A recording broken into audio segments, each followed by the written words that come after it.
Hi. Since I'm talking about low tech through high tech this week, I wanted to share with you something I mentioned in my little write up about dry erase boards. Those are my favorite. And so I just thought I'd do a little video, hopefully giving a little bit of an idea. So most of us have dry erase boards in our classroom, and we use them for uh, all different kinds of activities, really. But for those of students who need assistive technology or need some supports, it's a great way to do that. So, for example, if you had written up your instructions on the board, your large dry erase board at the front of the classroom, and you have a student who can't copy from that distance, you can take the small dry erase board or have an aide in the classroom take the small dry erase board and write down whatever it is that you wanted them to write on their paper or copy off the board. So today is Monday might be, an example. And so then you just write that down on the dry erase board, or somebody does for the student, and then he can copy, because some students can't copy from that far of a distance. They start seeing the whole classroom, and their attention span is really compromised. So bring the board to them and do it that way. Another thing that you can do with the dry erase board is just make up a really quick visual schedule of what kind of things are going to happen. This would be for the student who needs some organizational help. So first we're going to do reading, then we're going to listen to a story, then it's going to be recess, and then when you come back we're going to do math. And maybe the student needs that kind of information today where he doesn't usually need that information, but maybe today he's a little disorganized. You can real quick write that down. And then as you go through, you just kind of check them off, right? And help him see that he's doing things in an organized manner. Some people are not organized, and it's not something they do on purpose. It's just they don't see how to organize things. They don't even know how to attack it. So if we do it visually, that can help. Another thing that you can do, and I do this all the time, especially for the more involved communicators, let's say you have a worksheet with a word bank on it, and maybe the first 4 questions, fill in the blank, okay? So fill in the blank, word bank, all right?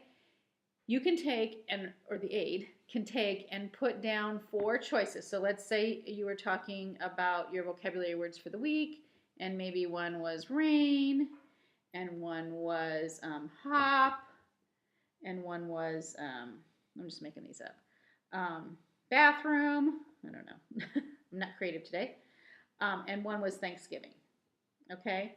And maybe these are the words that are on the worksheet, and you want to make a word bank up. You need to use the word bank. We'll bring the word bank in a smaller scale to that person, and just write down the 4 choices, and then you can, the aide or whoever can go through that paper, look at line 1, and it says, where do you go to brush your teeth? And then the person can just find bathroom and then write it on their paper or circle it, or you can write it for them depending on their needs. Okay, so that would be called a word board, and it can be used for fill in the blank. It can be used for behaviors. So let's say your guy's fallen apart for whatever reason, and you might say to him, gosh, you're having a hard time right now. Let's figure it out. Okay, do you need to take a break? Do you need me to tell you again the story?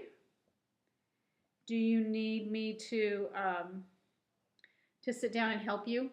Would that help you out? This is exactly how I talk to the people, okay? Do you need me to sit down and help you? Or do you need maybe me to read it to you? I don't know. Just thinking of what's possibility. Usually, my rule of thumb is that usually you know the problem in your head. So just share it with them, okay? So you create a board. It says, take a break, tell me again, help you, or help me, I should say, read it to me, okay? Talking to him. So I write this down as I'm problem solving and discussing it with the person. And this can be a very involved person who, if you can figure out that he has symbols that are literacy based, this would be fine because he's watching you write it down. So then he might say, oh, tell me again. Okay, let's do that then. I'll tell you again how this is all going to lay out. And then you go through the instructions again. Um, but you can make up a board for anything. You could have a guy, pretty involved guy, having a meltdown, takes his break. You know, you can't tell a person when they're done with their meltdown, but you can make them accountable for it. And so I always write out ready and not ready. And then I'll say to the person, I'm going to come over and ask you if you're ready or not ready yet to get back to work or to help me figure out what was the problem, whatever the story is. And then I walk over to them after I've said that out loud, away from them. And then I walk over to them, I say, so what do you think? And if they say not ready, I back off. And if they say ready, I say, okay, let's figure this out according to what the situation was. If they say ready and then they continue with their meltdown, I'll say, whoa, okay, I back off. Say, hey, wait, 1 second. That would be not ready. Okay, that's all right. Let's take some more time here. And then we start it all over again. And then finally, you could do ABCD, right? If you had a student that was able to do ABCD multiple choice, not necessarily an easy thing. Some students can't retain what A was, what B was, what C was. Some adults can't. And so they need to see the whole words. But if they did, you could real quick say, wait, what's your answer?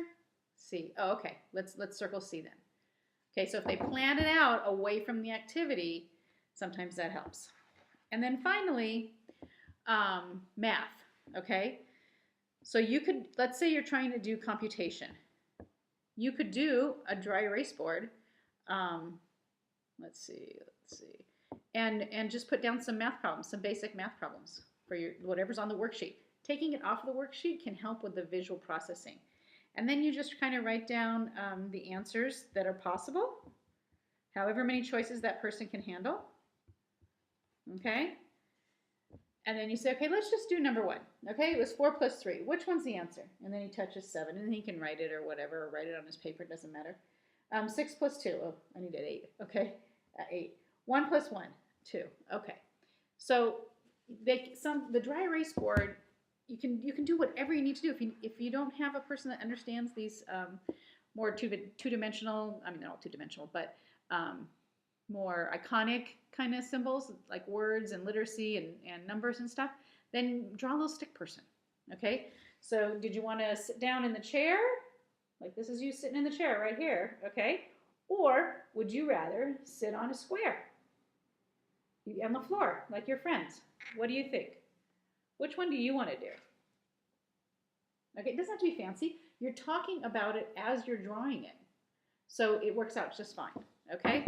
Now, this isn't 100% of the time, but really most of the time this can work. And so that's why the dry erase board is my favorite assistive technology.